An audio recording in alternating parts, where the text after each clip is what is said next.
Good evening, everybody.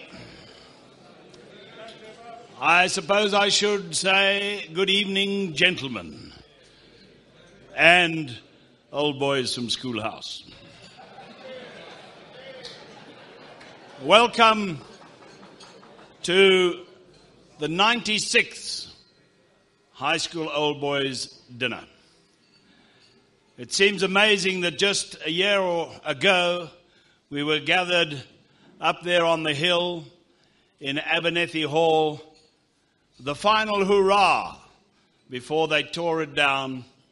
And the good news is, as I'm sure we will hear from the headmaster, that the new hall is only a few weeks away from completion. That was a splendid occasion. And as these are always, it's a time for us, of course, to remember, to fraternize with old friends, to reacquaint, and enjoy the camaraderie that only this splendid institution has fostered over the years. Since we were all together at Abernethy Hall last year, so much has happened in the world. Most of it, of course, is rather sad and terrible.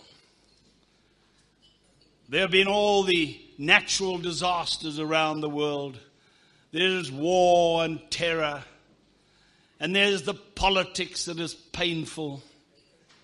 And there is, of course, Eskom, who has spared us tonight so far.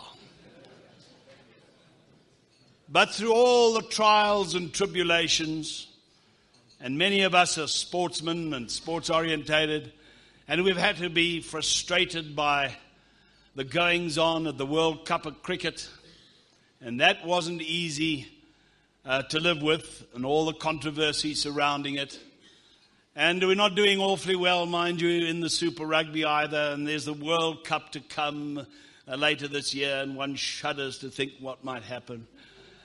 And our golfers, who always used to fly the flag so proudly for South Africa, the days of when we had 3 or 4 in the top 20 in the world, and now we haven't even got one in the top bloody 30. It's a terrible business. But as always, there is a shining light. As always, something wonderful comes out of this amazing country. And since we were last together up in Abernethy Hall, we have even had a successful penis transplant.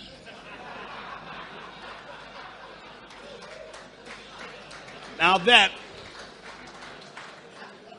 is a major achievement.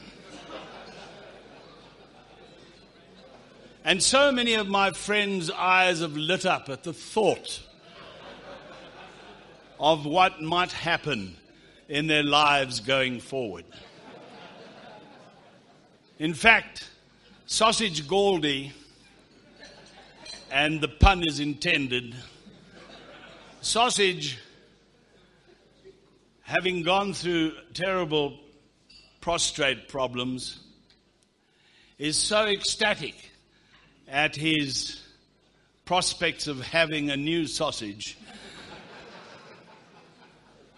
that he's been talking to his succubus, who seduces him at night in his dreams, that she once again might enjoy a few twitches in the bed. And his darling Libby, I think, is looking forward to a very good end of year one way and another.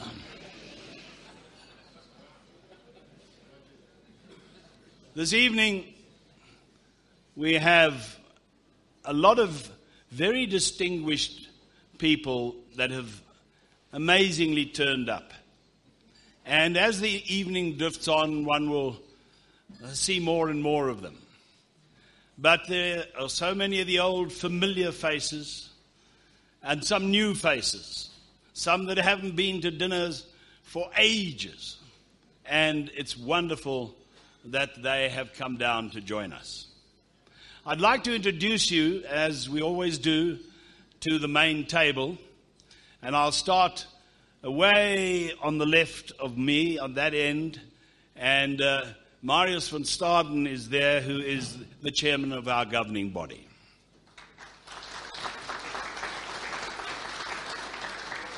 Alongside him, a man who was headmaster for 20 years, the second longest serving headmaster of all time of this great school, Bill Schroeder.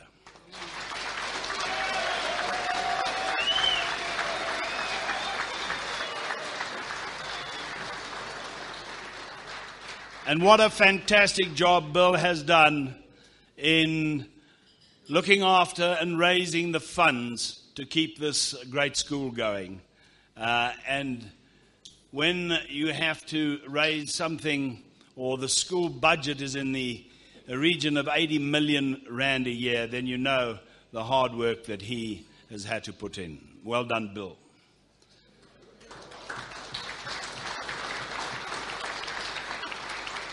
Alongside Bill is our second master here at the school, John Ilsey.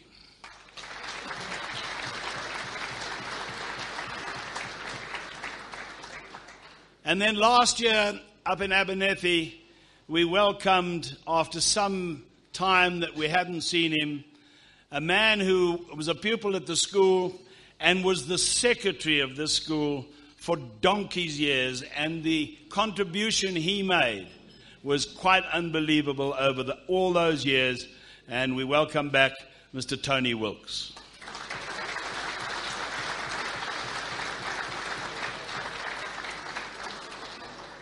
We'll be hearing from him a little later, but already, can you believe it, in his 5th year, our current headmaster, Mr. Tony Reeler.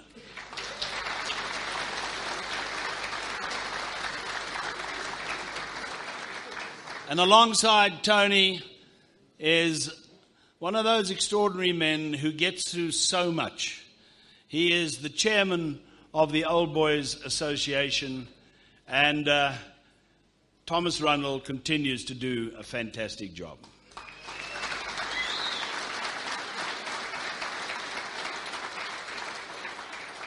And then my old friend, my very dear friend, our guest speaker this evening, Robin Jackman. And we call him the Fox. And the reason being that wherever he and I have gone in the world commentating, whenever you go through the troublesome security that one does at these airports, I always seem to sail through. And inevitably, they apprehend Mr. Jackman, to the point where we have given him the code name, the Silver Fox. But he's quite a thirsty chap. And so, after midnight, he becomes the Flying Fox.